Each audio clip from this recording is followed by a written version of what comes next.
Welcome to this video on the Trump-Powell dispute and how it influenced the gold market and investor behavior. We'll explore not just the political drama, but how markets react. Not emotionally, but in structured, predictable ways.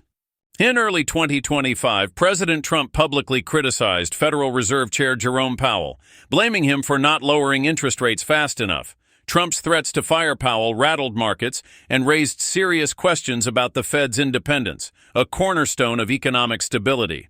Gold surged to record highs as investors fled to safety. Fears of political interference in central banking led to concerns about inflation and long-term instability, making gold, a traditional hedge, the asset of choice during the storm. While headlines often drive panic, markets don't move on emotions. They follow patterns, mathematical and fractal.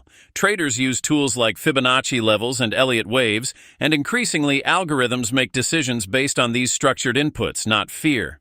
But the system isn't neutral. Large players and the so-called big fish know how the patterns work, and they know how retail investors react. By aligning news events with these patterns, they can trigger panic and profit from the missteps of the masses.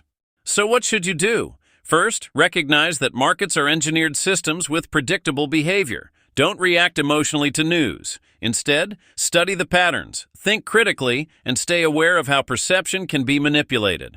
The Trump-Powell dispute was a high-profile reminder of how political narratives impact perception, but markets moved with precision. The lesson? Understand the game, see the patterns, and don't let fear push you into someone else's profit. Beside all my argument is substantiated that when Wyckoff studies revealed possible targets, 3,500 plus at that time, there was no Trump or no tariff war. These are cycles in play. Market does get impacted by news, but momentarily, and later it readjusts its course. News are propagated purely to help investors to seek support of retailers for crossing unformidable levels beyond investors' capacity,